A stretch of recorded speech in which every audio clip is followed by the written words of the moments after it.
All right, we'll get started. I want to welcome everybody. First, I want to introduce some of the people that are here with us. And I was going to try to do everyone, but you know what? There's too many at this point, which is great, because that means they're all our supporters, and they're here. There are some board members of the Media Council here. Jerry Cato, Ikaika Hussey, Maria Grams, Brian Matson, Brenda Ching, Terry Bernalis. Who did I miss? Did I miss anybody? I think that's it. We also have a number of people from community organizations that are here. And first, and maybe foremost, we have three representatives of IBEW Local 1260, Lance Miyake, who's the business manager, Randall Young, assistant business manager, and Sam Van Giesen, who is a business representative. And as many of you know, they represent the highly skilled and dedicated employees who are in danger of losing their jobs and are the first casualties of the television merger that we oppose. We also have representatives here from Common Cause, Hawaii. Where did Nikki go? Behind me. Americans for Democratic Action. There's Brian and a group of people over here. The Hawaii Newspaper Guild. Wayne is here somewhere. Wayne Cahill. Screen Actors Guild, Hawaii branch. Scott Rogers is hiding. Oh, he's by the flag. Society for Professional Journalists of Hawaii, SPJ, Dave Briscoe, who's now enjoying his retirement. Interfaith Alliance, I don't know if anybody have a member here, but they have recently issued a statement supporting us. Larry Geller, Andre Wooten, and Judith Pettibone are all community people who are supporting us. And I'm sure there are others here, but there's just too many to keep naming them.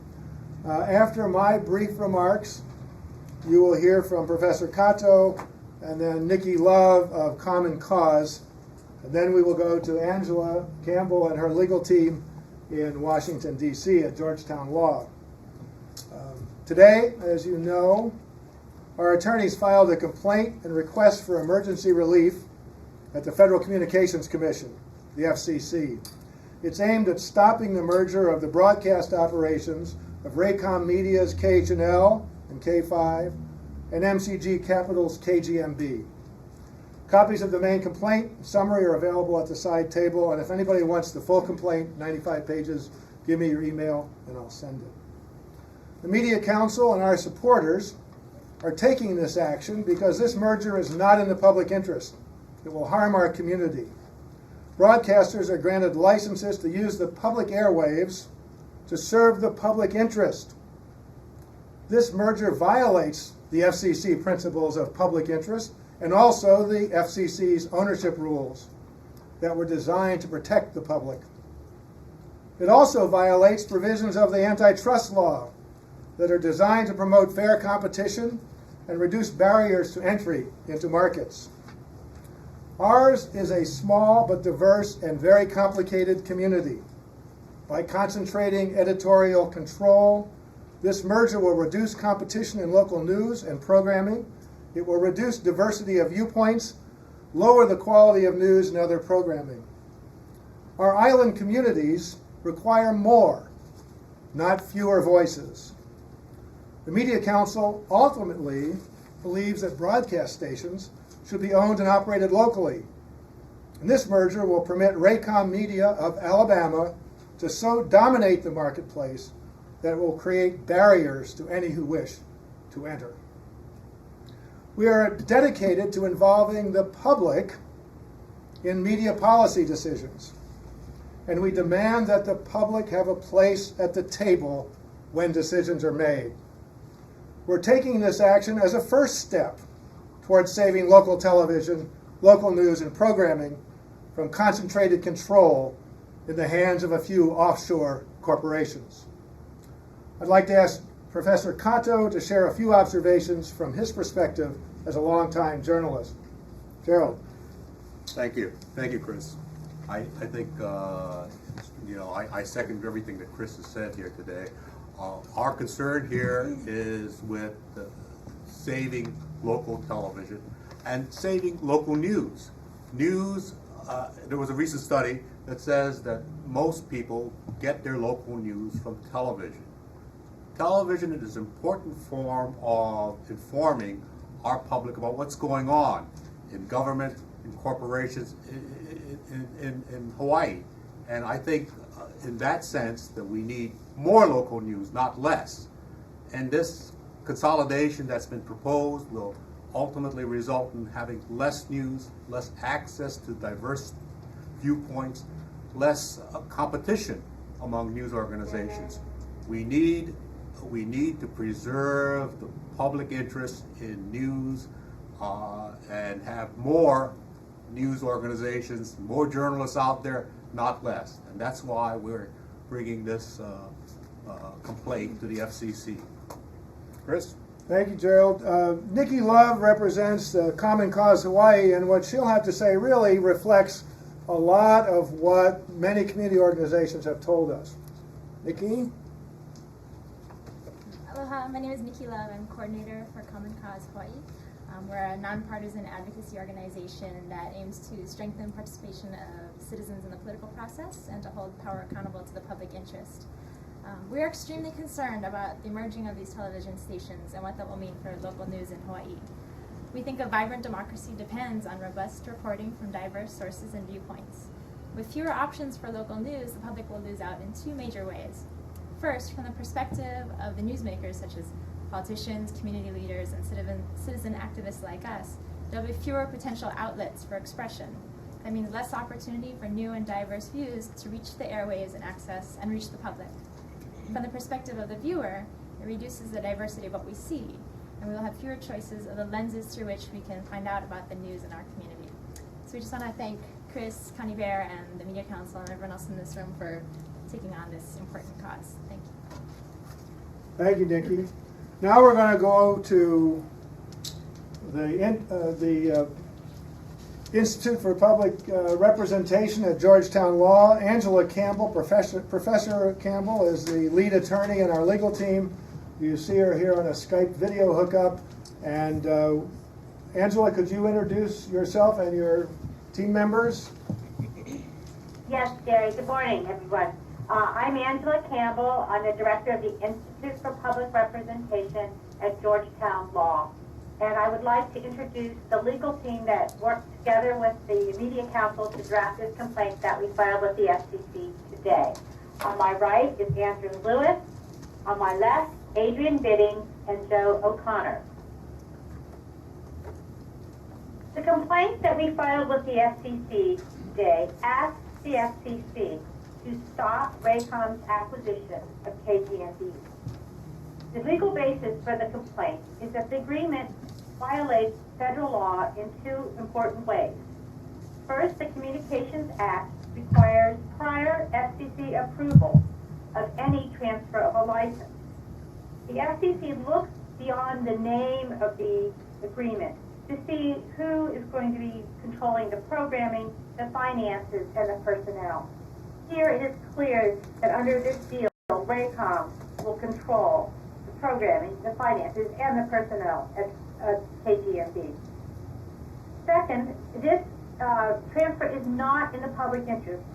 It is in clear violation of the FCC's rules that limit the number of television stations that we commonly own that serve the same community. It does not allow one company to own more than two, or does not allow one company to own more than one station that is among the top four in a market. The purpose of these rules is to promote diversity in the marketplace of ideas and to promote competition, particularly in the provision of local news and competition in the sale of advertising funds. The agreement gives Raycom control over 3 stations, and 2 of which are in the top 4. So it is clearly not in the public interest, and for this reason, we've asked the FCC to prevent it from moving forward. I'd be happy to answer any questions. And before you have questions, if you could identify yourself and raise your hand, I'll call on you and you can direct your questions to Angela or whoever you wish. Yes, Sakahara, KGMB. So what would be your next viable alternative in this? If this shared services agreement didn't come through, what would you suggest? What would I suggest? I would suggest that we go back to having independent broadcast operations that have independent licenses, and if they're going to try to merge, they actually follow the rules and not try to get away with a shell game to try to fool people. And then if you have all 4 stations, and obviously with the economy in the current states and the loss of profit, if you will, right now the market is back to where it was in the early 80s. Before there were actually 4 TV stations and 4 local newscasts. So how do you respond to that as far as, it's a matter of survival? Well, I respond to it, if it is a matter of survival, then follow the law and make your case. Don't just go ahead and do it and tell us and the public, trust us. If you don't do it, I'm saying that if you're going to try to do it, you have to follow the law, you have to follow the procedures, and if it turns out what you're doing is in the public interest, well, fine, but I don't think it is. And I think if you can't do business this way, then you should offer your license up for sale and see if somebody else can. Dan Weisenthal from KFVE. Can you just describe, you say it's a shell game. What are they doing to get around the rules? What have they done that they think that these things don't apply to them? Angela, why don't you explain how they're really trying to sidestep the rules and how the rules actually prohibit control of a license, not just actual ownership in this situation? Right. As I said, the FCC has to approve in advance any transfer of control of a broadcast license, whether it's direct or indirect. And the way that is done is that the station that is acquiring another station in a market has to file an application before the FCC, and they have to make the case that granting that application would serve the public interest. Now here, the rules, this merger is presumptively contrary to the public interest because it violates the FCC's rules that are designed to promote diversity and competition. Now, it might be possible for them to get a waiver of that rule, but they would have to make a strong case that the public interest was better served by allowing the merger to go forward than to keeping the stations separate. And they would have to show that they were really in significant financial distress, and the FCC would be the one to look at the financial information and determine whether or not that is the case. Since there are 2 network affiliates involved in here, I think it will be very difficult for them to make the case that if they don't do this merger, one of the stations will go dark. For example, they would have to show that they had tried to sell the station if they couldn't operate it themselves. Also, we believe that this violates the Antitrust Act, and we'll be talking with the Justice Department very shortly to try to get them to open an investigation into this matter. Those of you might know that Raycom owned 2 stations in Richmond, Virginia a year ago, and the Antitrust Division of the Justice Department forced them to sell one of them. Even though they don't own both licenses in this case, they do have control, and we think the Justice Department will take action. Erica, or who? Yeah, go ahead, Kayla. Kayla? Kayla Rosenfeld, Hawaii Public Radio. I understand the Institute for Public Representation is also representing other media councils across the country in a similar issue. Is that true? And if so, could you explain it? And then what's the overall purpose and expectation? Would there be a universal ruling? Okay, so Angela, it's not other media councils, but Angela is representing some others with similar concerns, and we're concerned that if this deal is permitted here, it could be like the poster child for the worst case scenario and be replicated many other places. Angela, why don't you tell them something about some of your other activity? Yes, well, we have represented citizens groups in New York, Florida, South Carolina, a lot of different areas where there are outright mergers of 2 stations, or more typically what we've been involved in is where there's a newspaper broadcast, daily newspaper and a broadcast station that are commonly owned. Where the concern is the same about the lack of diversity in local news. Those are the cases that we're currently involved in.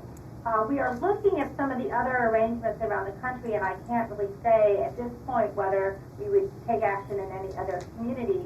But I would say that this one seems, the Hawaii situation seems, from what I can tell, one of the most blatant of these arrangements because it is so complete and that it really is a transfer of control, whereas some of the others, it might just be like they're sharing a news helicopter or something of that. Thanks. Erica? Erica Engel, Honolulu Star Bulletin.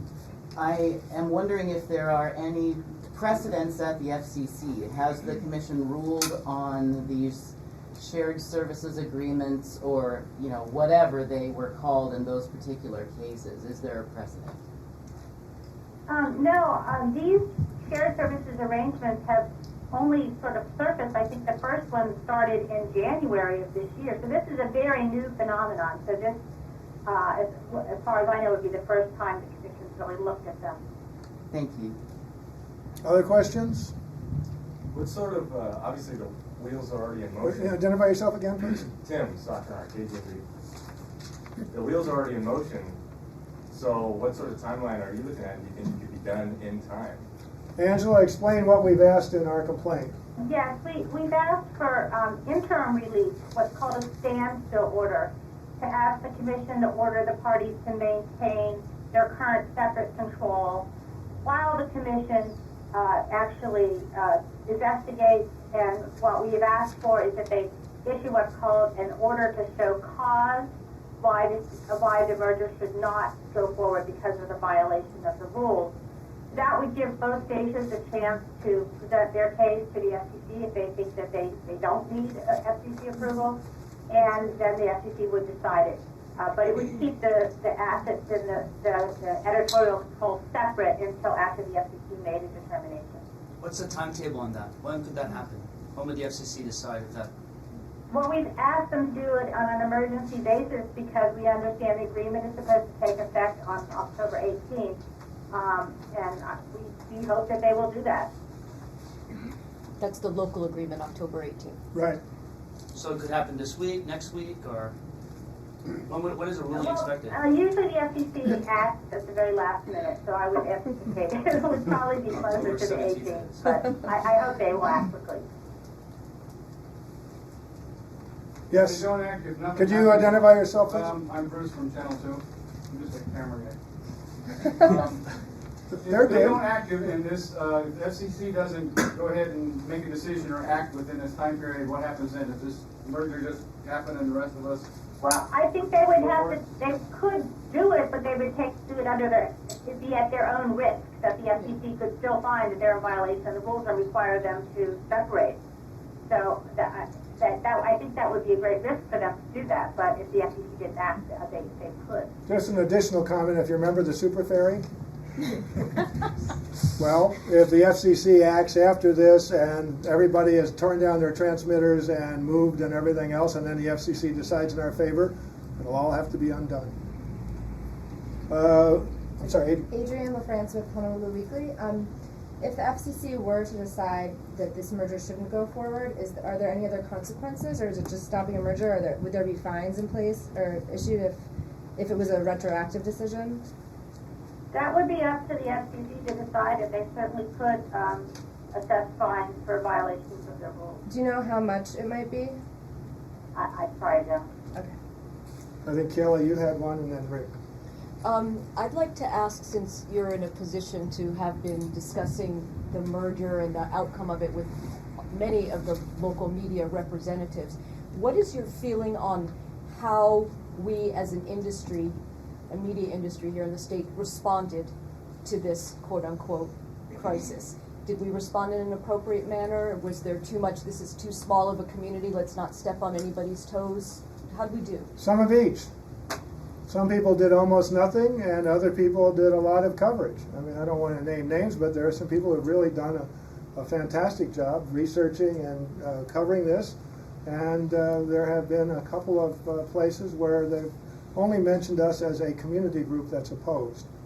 So I see it a very uneven kind of treatment. And is that because we are a small community and nobody? I think it's that many of because us don't want to step on anybody. I think it's because the people who didn't pay much attention are basically paying attention to their bosses, who don't want coverage from about the community's opposition. Thank you. Rick. Rick Daystog with Honolulu Advertiser. The complaint mentions, says that this deal potentially violates antitrust laws as well as creates barriers to entry. Can you elaborate on that a little bit? Did you hear that, Angela? Yes, I would say that we also, although we filed the complaint with the FCC, we also sent a copy to the Department of Justice. The Department of Justice generally focuses on market share and the impact on market share. And this deal gives Raycom about 44% of the market, which is in an already concentrated market. It increases the concentration by a great deal, way above the numbers that the Department of Justice normally considers to be competitive. So we'll have to see, but we think it is likely that they'll be quite interested. Erica? Kind of a procedural point on. Erica Engel again from the Star Sorry, yeah, Bulletin. Honolulu Star Bulletin. It's a complaint and request for emergency relief, but in FCC parlance, there are like petitions to deny, informal objections. Is there kind of an FCC term for this, or is what you're calling it actually what it is? We're calling it what it is. Had they filed an application, we could have filed a petition to deny, but right now there is no application to oppose. So there are rules, I think you decided at the very end of the petition, that give the FCC authority to issue this order to show cause, and that's what we're asking. I see.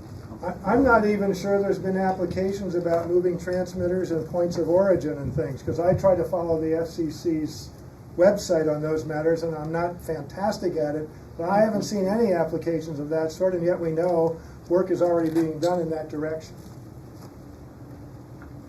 Other questions? Let me say something.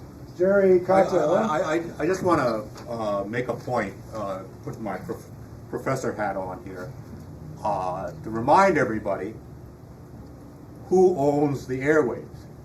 The airwaves used by the broadcasters are owned by the public. The people like Raycom and MCG are licensees. They promise to work in the public interest. That's why they get a license to have exclusive use of those frequencies that they use. So they have an obligation to all of us. We're the public. And I think that point needs to be underscored here, that the airwaves do belong to the public. They belong to all of us here, and the law recognizes that by making, by saying that if there is some problem or perceived to be problem, that we are the eyes and ears of the FCC. We perceive a problem in licensees not serving the public interest, and it's up to us to sound the alarm. And that's exactly what we're doing here. But again, I want to emphasize that the business of being a broadcaster is not a private business. They are private businesses that make money off of the public airwaves. And so all of us here, all of you out there, all of us have an interest in how those airwaves are used or abused. That brings up another question. If I might, Erica Engel from the Honolulu Star Bulletin. Pertaining to the public file search that y'all did, is that part of this complaint, the findings? Or lack of findings? The lack of findings? Or the findings of disarray, is that part of this complaint, or will that be? Those items are separate? mentioned in this complaint. Okay. Thank you. Dan Meisensong from County TV. When the FCC looks at all this, will they take into account that perhaps a ruling that could go against KGMB could doom the station? It's my understanding that they have to get off the property they're on, that they're losing millions of dollars every year. Could that factor in the FCC's decision, given the current economic climate, or do they just rule strictly on the rule of the law and not look at those extenuating circumstances? I couldn't quite get all the question, but I think would the FCC take in the circumstances, the economic circumstances of the particular station? And the answer there is that if they file an application and they ask for a waiver, the Commission will take those circumstances into account. But until they file an application, the FCC is not really involved, except we have asked them to step in and stop it. So basically, I think had the people involved with this merger followed the rules and filed an application, then they might have had a chance to present their economic necessity argument. But they didn't. They just went ahead as if, trust us, we know what we're doing and you don't. So we're saying they got to back up, they got to go through the steps, and they got to prove it.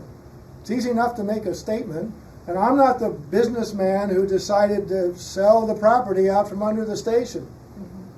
So I don't know why that should be on the public's head when they made those kinds of decisions. The question is the FCC is going to consider those things. The FCC can consider those things if an application is made.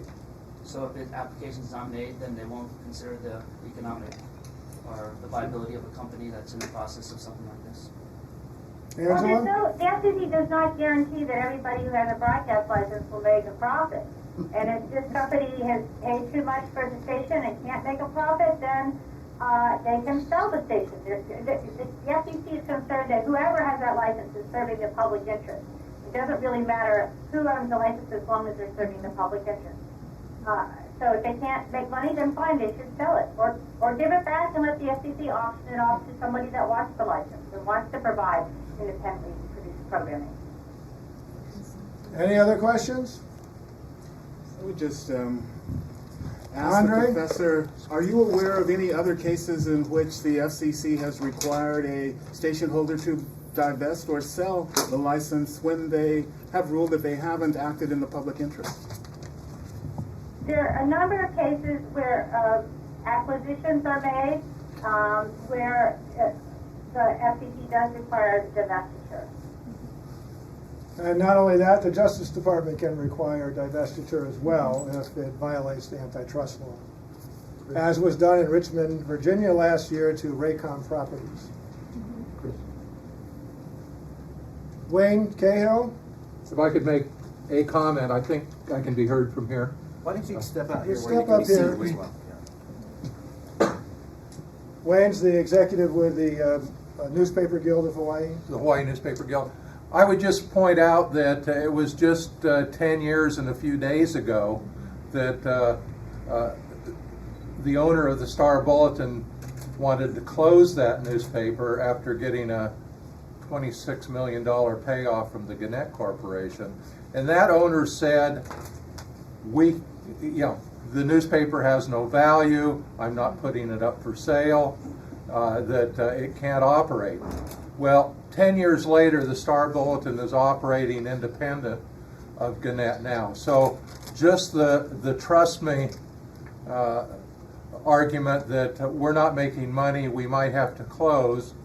If that's the case, on the newspaper side, we would say, put it up for sale and let somebody buy that license, and if they can turn a buck with it, then they ought to do that. That would be in the public interest. Thank you. Anything else? Chris? Yes. Terry Bernales, Treasurer of Media Council and Global News Center, Hawaii.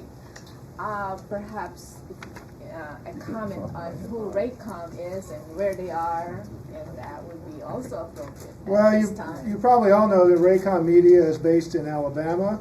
They're largely owned by the Alabama State Pension Fund. They're a private company and one of the largest holders of broadcast networks in the country. I think they have 46 stations, and I forget in how many different countries. A lot of it concentrated in the southeast, and that's who they are. And so with 44% of the market, most of those profits are going to go to Alabama. Just to follow up on that, obviously the majority of ownership here in Hawaii is not local. I mean, in a perfect world, it'd be nice to have local ownership for everybody, but Hearst Stardial is not local, Gannett is not local. I mean, you know, to have, it'd be nice to have all stations locally owned, but do you think that's even, I mean... What I said was, we believe they should be locally owned if possible, and that mergers like this make it much harder for that to happen. When KGMB was for sale, even Mr. Blangiardi tried to put together a local group to purchase the station and was told he wasn't offering enough by the Emmis Corporation of Indiana.